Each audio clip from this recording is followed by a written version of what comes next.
Good day! When we think of climbing mountains, we often picture adventure and challenge. But beyond every summit is a deeper journey of resilience, purpose, and perspective. Today, that mindset is shaping how we approach sustainability and the future of business. Before we get into today's conversation, grab your cup of coffee and join us on Freshly Brewed, where compelling conversations brewed between fascinating guests and Business Mirror's journalist host.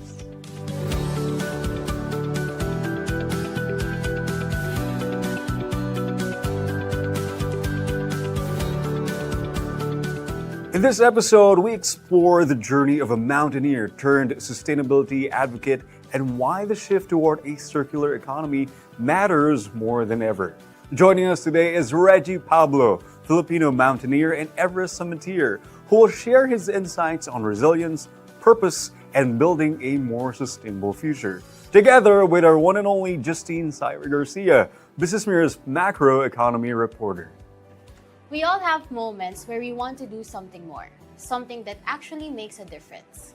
For our guest today, that meant going from climbing some of the world's highest peaks to building a business with purpose.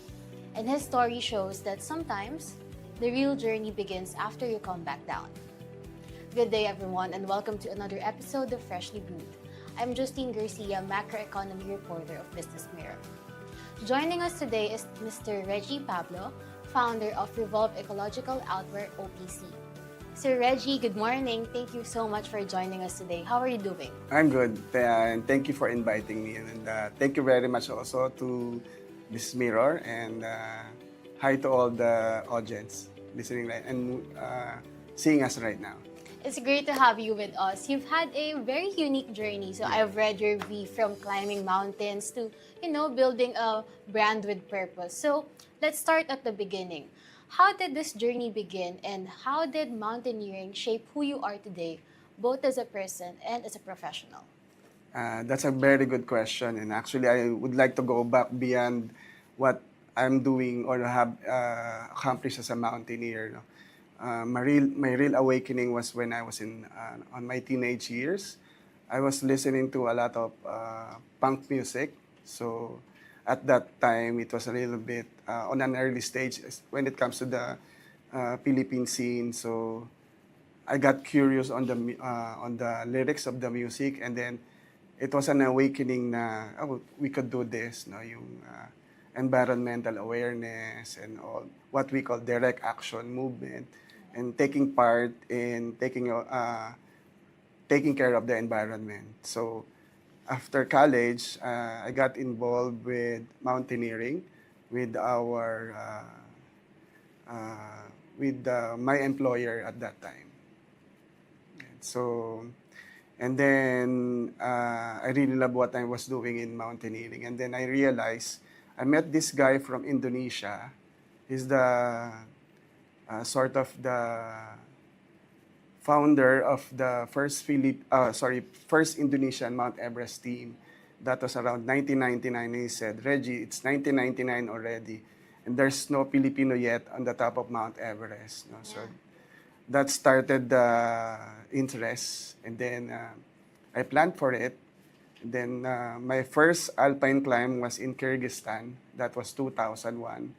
And then around 2003, when I was already on track of planning for Mount Everest, other Filipino mountaineers were able to convince me that we formed an Everest team for the Philippines. And back then, it was a good idea because nakakahiya maging Pilipino at that time, no? That there's a lot of negativity around, bad news from all over, politics and all those things. So maybe it's our best contribution as a mountaineer is to really uplift the Filipino spirit. So we established the first Philippine Mount Everest team in 2004. And then our first summit is 2006. So actually, in May 17 of this year, we are celebrating our 20th anniversary of the first Filipino on top of Mount Everest. And I summited Mount Everest the following year, also May 17, but that's 2007. So next year, I'll be celebrating my 20th anniversary. And it's a validation of what I believe in, and it's in climate change. Being on top of Mount Everest, you'll see the horizon really naka-curve siya. And then once you go down, you see the vulnerabilities of creation. And I visited Everest Base Camp for several times. And I've seen the glacier receding. So if there's anyone still on denial that climate change is for real, I am one of those people that could really be a living proof that I can attest that climate change is for real. And it's happening. And it's happening fast. right now, yeah. And it's what we call the triple planetary threat, biodiversity loss, pollution, and then climate change. So after Everest, someone gave me this gift of a backpack.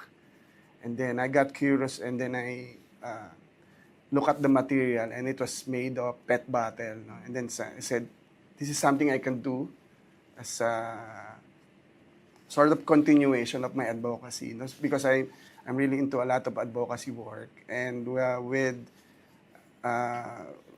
by seeing that product, I said I could do this. So by 2010, I started the journey for Revolve.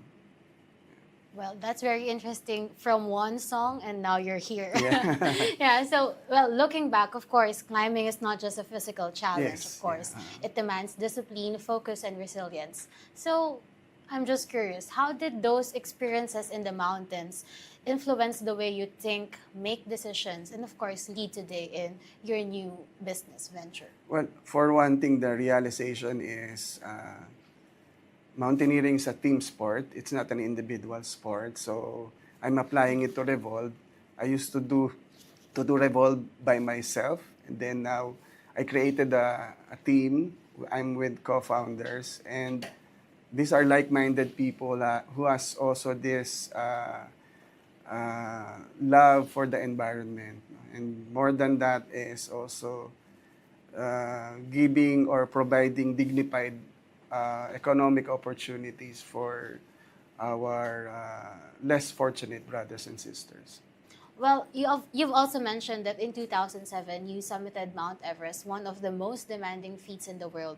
What did that experience teach you about perseverance and leadership, especially in, moments when giving up would have been easier? Yeah. It's a big awakening for me, and it's also a big lesson in life. Climbing Everest is not that easy. It's a journey, and sometimes I could relate to life na you have this goal, you really want it bad, and something happens along the way that will really put you off track. Mm-hmm.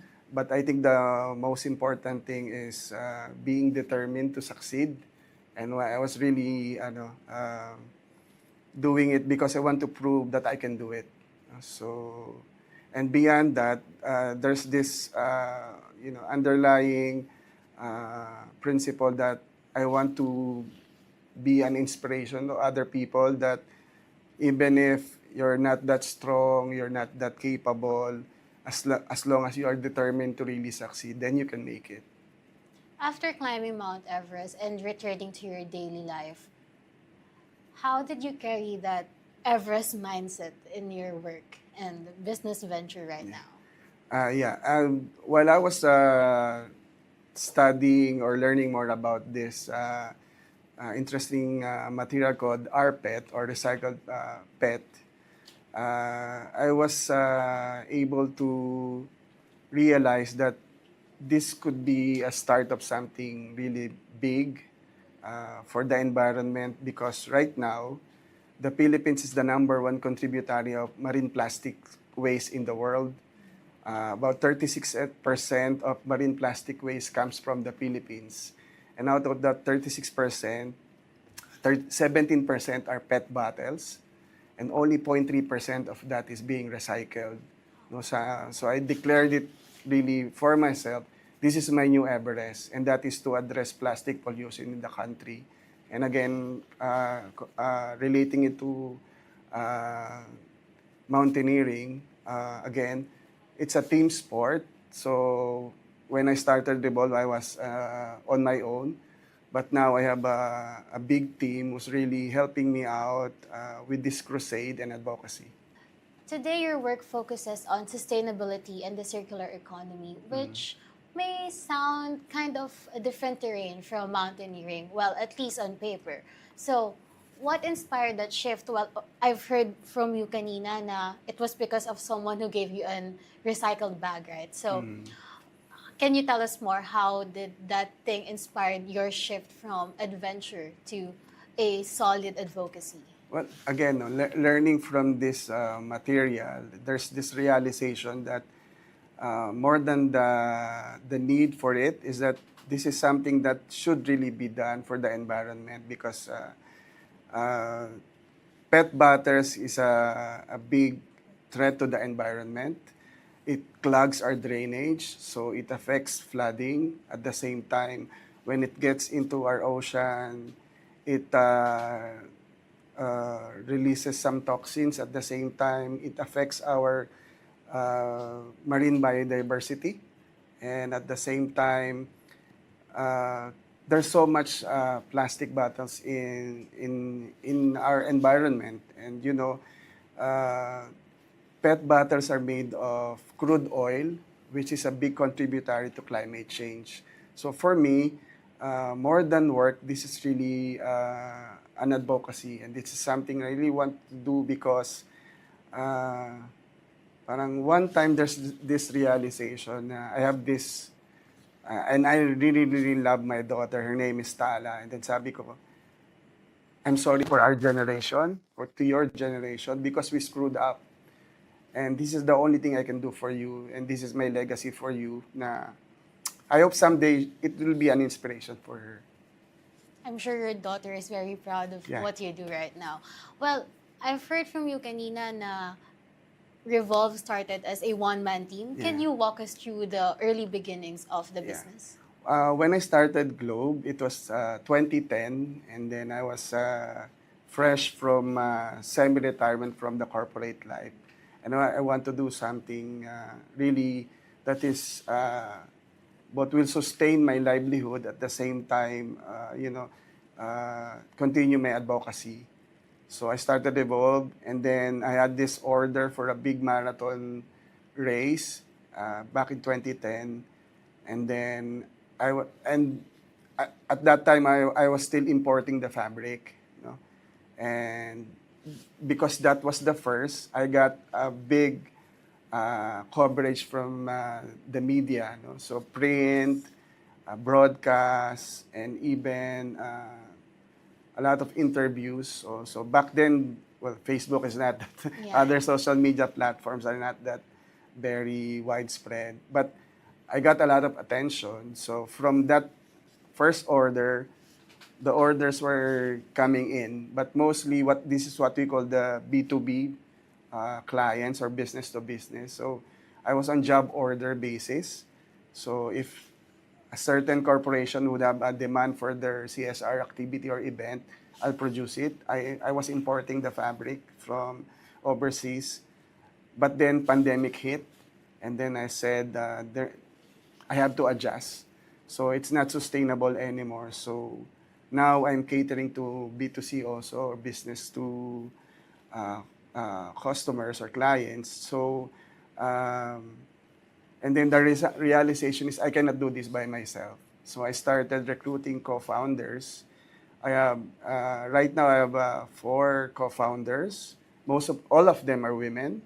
One, Rosa, is involved with advocacy on providing economic opportunities to PDLs and PRLs, yung persons deprived of liberties, and then persons restored of liberty. And then the other one, si Nini, she's addressing food security and hunger in urban poor areas. So every week, she does outreach programs, cooking, mostly cooking, and then providing free meals. And then I also have Joy from Eco. So she's our logistics partner. So our products are being delivered by bicycle riders, no? And then I have Ella, who's also into outdoor sports. Ano naman siya, she's our finance specialist. So it's really about reducing the carbon footprint Yes. in many ways that you Yeah. can, right? So your work involves transforming recycled materials into meaningful products. Can you walk us through that process? Like, paano ba siya nagsisimula? How do you get the PET bottles that you will be recycling all throughout the process? Yeah, that's a very good question again. No? And I'd like to first tell everyone that I just got an award from the United Nations Development Program, wherein I was cited as a global innovator. So I had some funding from them. So right now we're beyond proof of concept. We're implementing it already and producing a template in Caloocan City. So what's happening is we collect the PET bottles from domestic and commercial establishments. And this is being done by street sweepers, yung mga ngalakal. And then once these are collected, we bring them to our recycler wherein they are transformed into what we call PET flakes. So it's like it's being shred like this. So it's parang bubog. But these are PET bottles. No? Then from PET bottles, they will be transformed into what we call pellets. It's like rice or granules. From there, from granules, it becomes, I'm buying a machine called an rPET extrusion machine. So the pellets will be transformed into yarn or sinulid. And then from the sinulid, we'll bring it to somewhere also in Valenzuela or Quezon City, where it will be transformed into fabric. Once it becomes a fabric, then it will go back to our base of operations in Caloocan.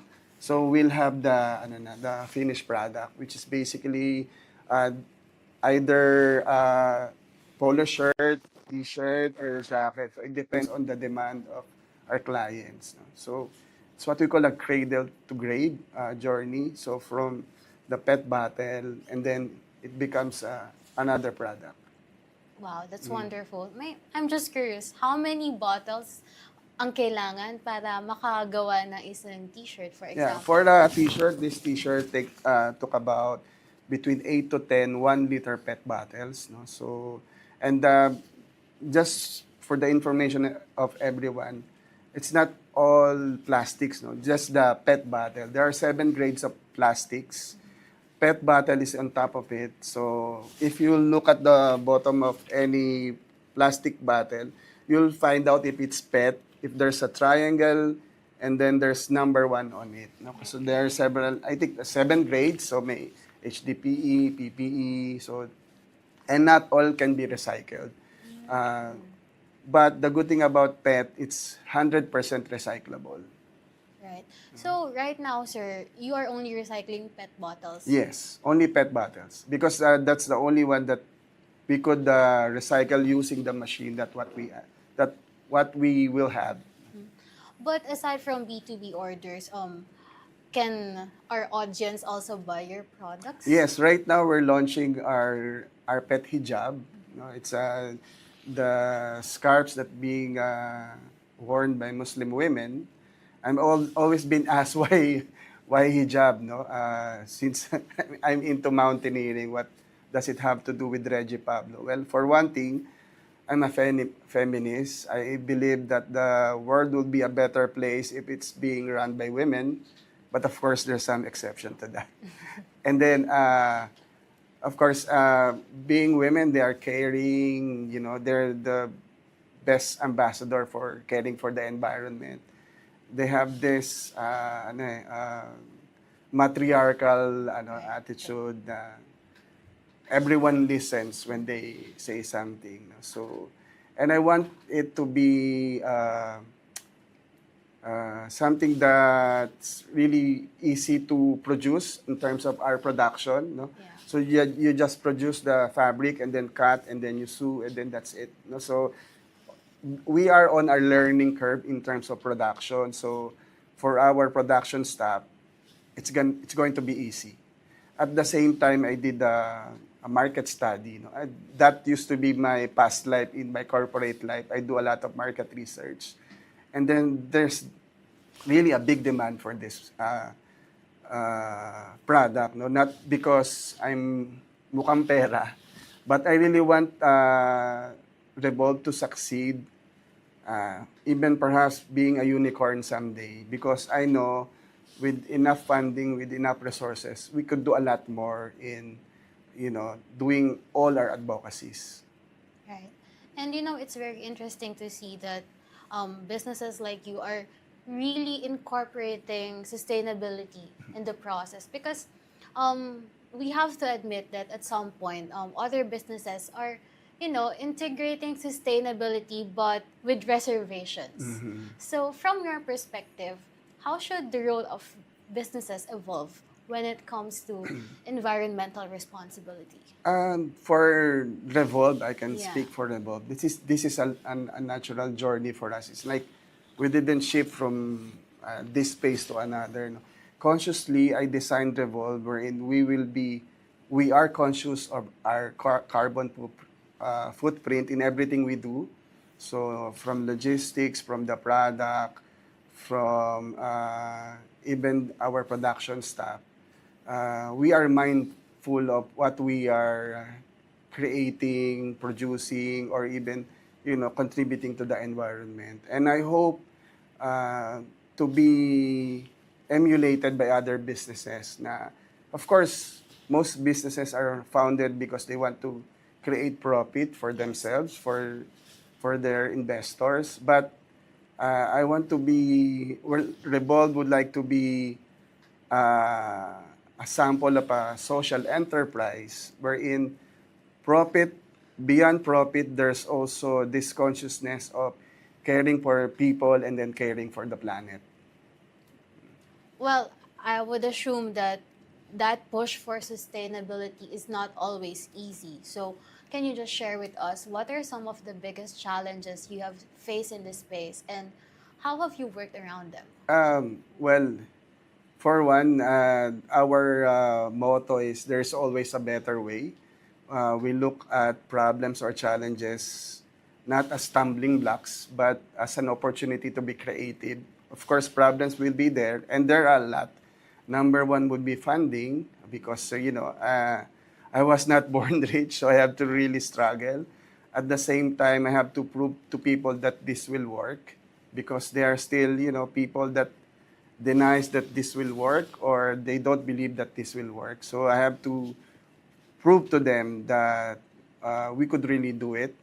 At the same time, also, the big challenge would always be proving to our consumers that our products are worth it buying. So I have this product which we will be releasing sometime siguro second or third quarter of this year. This Revolve jacket. I call it the Tala jacket, Tala Eco Shell jacket in honor of my daughter. So I hope once we release it, we could have a sizable pie of the market. And of course, another challenge for us is the pricing, because of course it takes a while to produce these products. So there's inherent costs.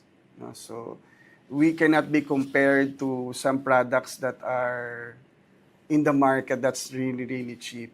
We are not cheap. We are also not expensive, but we are affordable. Well, I think aside from affordability, it also goes to show that you are also helping the planet at the same time. But we have to be honest, for many people watching right now, sustainability can sometimes feel so large. Like it's a very distant idea that can be overwhelming sometimes.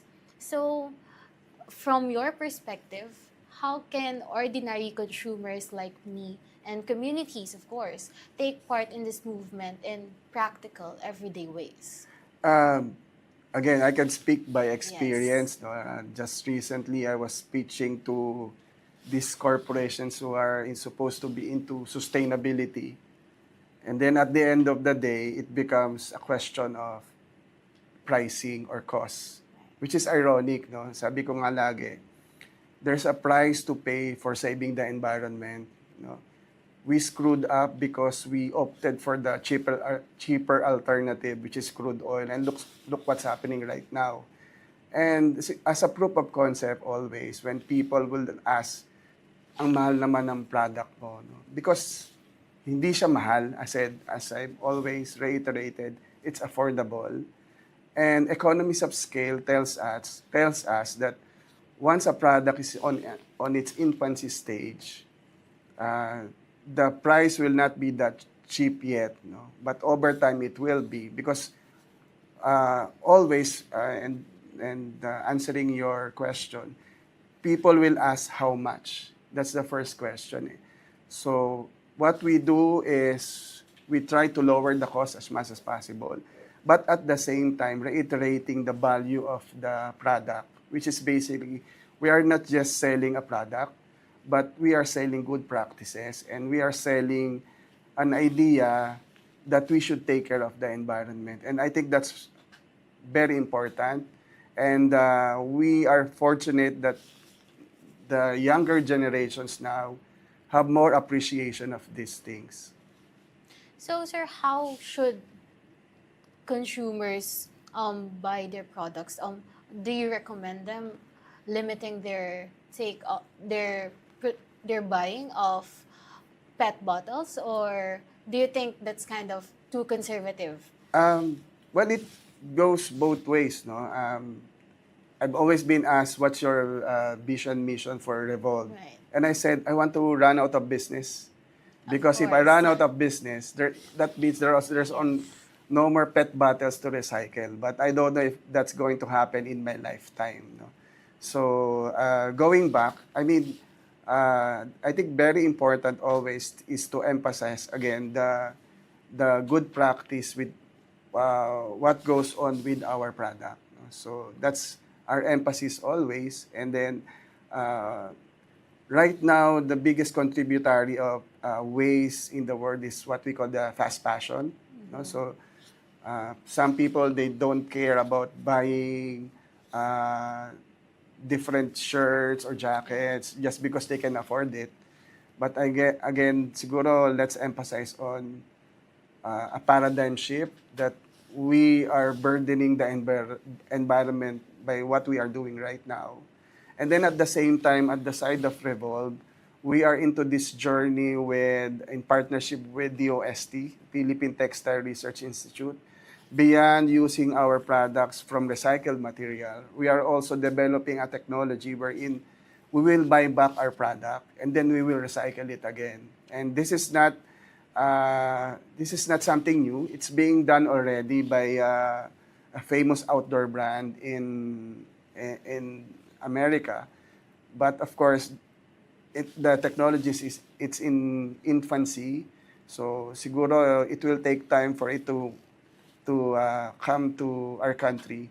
But that's the goal of Revolve. Again, we are very conscious of what we are doing. We are very conscious of our carbon footprint. So beyond profit is really our mission and vision is to really reduce plastic waste at the source and to our clients and customers. Right. So for the Filipinos, it really boils down on mindful purchasing and consume what you only need. Yes. Yeah. So just Because we have this attitude kasi na, tapon culture na Right. like, I think where dating culture na, the plastics na yung shampoo, in sachets, toothpaste. So that's most of our plastic waste, no? And then yung PET bottle, you can actually bring your own mug or even tumbler and then refill it somewhere, no? So it will take a while for this to really be addressed, but we're doing it one day at a time. It's a journey, and siguro what we can contribute is really tell people that there is always a better way of doing things. No? That's what we are doing now, and coming up with this product will hopefully enlighten our consumers na think outside the box. Right. Na it goes beyond the product of Revolve. It's already on being mindful of our consumption. Right. There's hope, and we don't need to Yes, and stick there in will our, always yeah, be hope. And of course. dapat lang. Yes.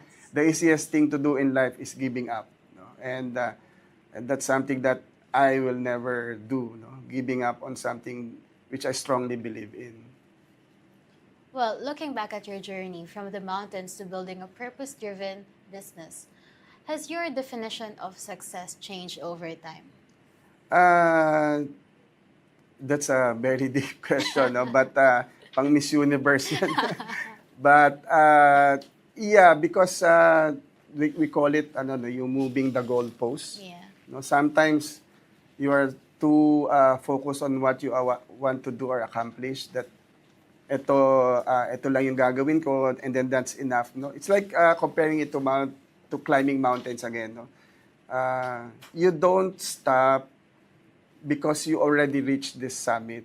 No, it is a lifetime journey. So success is also, for me, I can speak for myself. You should not stop because you already made it. Yeah.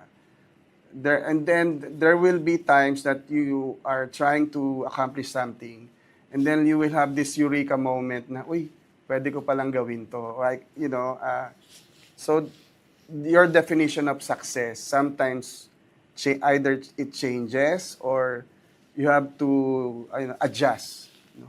Kasi for me, no, the yearning for that yung euphoric moment mo na, uy, okay na ako. Pag kasi masyado tayong kontento on what we want to set out in life, then parang for me, the value of success is not that high.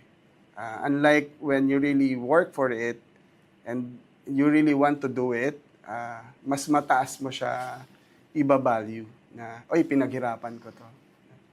That's really inspirational. And for young Filipinos who want to pursue both passion and purpose, what advice would you give them, sir? Again, going back to what I said earlier, no, for me, the most important virtue as a human being is the determination to succeed. No?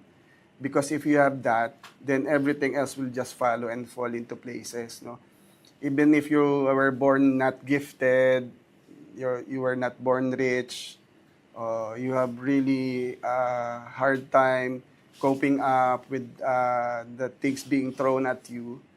But if you are determined to succeed, then you will succeed. No, you will do everything that whatever you can, whatever life throws at you, you will make it. No? And for me, that's very important. And finally, you've already conquered some of the world's highest peaks, but looking ahead, what's next for you? And what are the next mountains, literal or figurative, that you hope to take on? Well, right now, I'm not getting any younger, no, but I have set out to do the 7 summits. No, I've done 4 of them, and I'm hoping I could finish all of them by next year. It will be my 20th anniversary for Mount Everest. So I only have 3 mountains to climb. I'll be the 3rd Filipino to do it. But beyond that, I want to be an inspiration again. I always have this audience of one, and that's my daughter. She will look back and, because our age difference is medyo malaki agwat namin. So, I don't have time yet to, talk seriously about Regie Pablo's journey, as her tatay. She calls me tatay, So, she could look back and say, that's my tatay, and I'm proud of him. And, of course, I'm not looking forward to being her as a mountaineer also. But yung being an individual who will have this also a goal or mission in life. Na I hope to be an inspiration, and then beyond that, I hope also to be an inspiration to other people. And I want to send this message na I've accomplished all these things because I'm really determined to succeed, and not because I'm a superhuman being who has done something extraordinary at some point in my life. I'm you can call a geologs or whatever. I'm an ordinary person who did something ordinary. So I want to tell people na, kahit ordinary yung tao ka lang, you can achieve something in life, which you can be proud of to tell other people that, you can also do this. Sir Regie, thank you so much for sharing your insights Thank with you us. as well for this opportunity. I'm sure a lot of our audiences right now are really inspired after hearing your story. So your story is a reminder that purpose can take shape in many forms, and that even the highest peaks can lead to something greater than personal achievement. And to our viewers, we hope today's conversation encourages you to find meaning in what you do and to be part of building a more sustainable future. Once again, I'm Justine Garcia of Business Mirror. Thank you for watching, and we'll see you again here on Freshly Brewed. And that wraps up today's episode of Freshly Brewed. Thank you for joining us as we explored Regie Pablo's journey from the summit of Mount Everest to championing sustainability. Because today, success is not just about reaching new heights, but about creating lasting impact. For more stories and insights, visit businessmirror.com.ph and follow us on our social media channels. Stay ahead, know more, and see you next time.